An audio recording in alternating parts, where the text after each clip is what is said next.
Prisoner Express project that I began about 20 years ago here in the Durland Alternatives Library. I had the misfortune of having parents die young, of being raised by someone who is sort of insane, and being kind of locked away for a long time as a kid before I even understood what was going on. And once I started to read, like reading anytime I could get a book, it made all that horrible time better. It wasn't great, but it was better.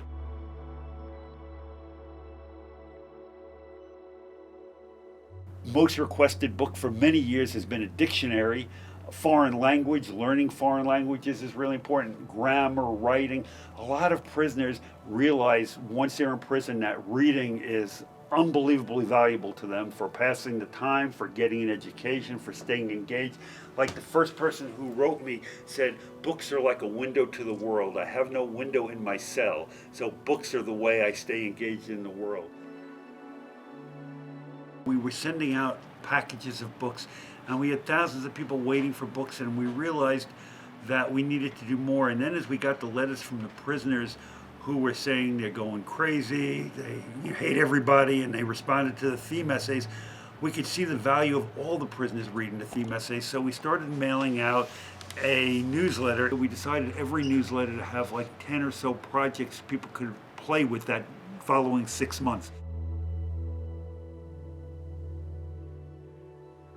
We have hundreds of prisoners who are keeping journals, and they send their journals in. They can send it in weekly, monthly, daily, whenever they want. Sometimes it's a big, thick letter. Sometimes it's one page. And we scan them and we put them online for an online archive. But before they get scanned, they sit here and students come in and they'll read a letter from somebody and write them a friendly letter in response. So a lot of our stuff involves prisoners getting mail from our volunteers.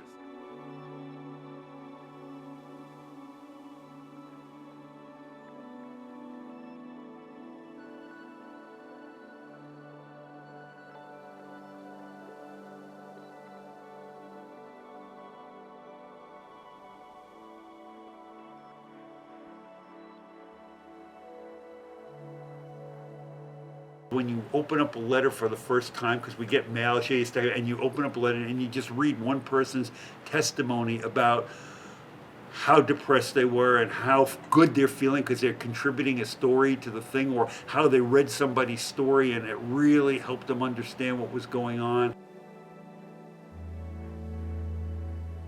That they never thought they would ever do art again, or that whole like, oh, thank you for this new beginning. And so when I say it, none of it is that profound, but when you read each individual story and you realize you're changing lives one relationship at a time, it makes a difference.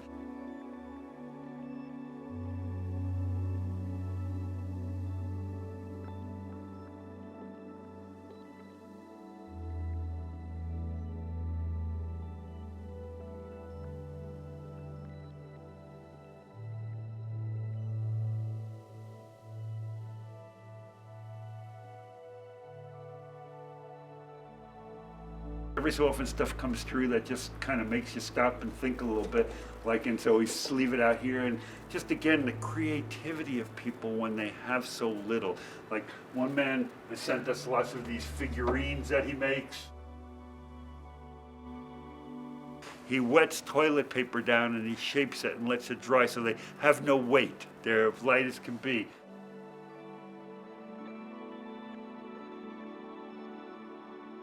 Timothy Owen's been in solitary confinement for 36 years, and he's figured out a way to take the white bread of his cell and turn it into turquoise-looking jewelry. And it clicks like, people don't know what it is. It's hard for me to possibly describe the weight and heft of these things, but we just, but hearing that it's made out of white bread that comes through a slot in his door. All I want the prisoners to do is have something meaningful to do, and it almost doesn't matter what you're doing as long as it feels meaningful to you. And so running this program and providing incarcerated men and women with these resources makes me feel like I'm doing something worthwhile for right now, and it makes the troubles of life much less because I'm satisfied with how I conduct myself in my daily way.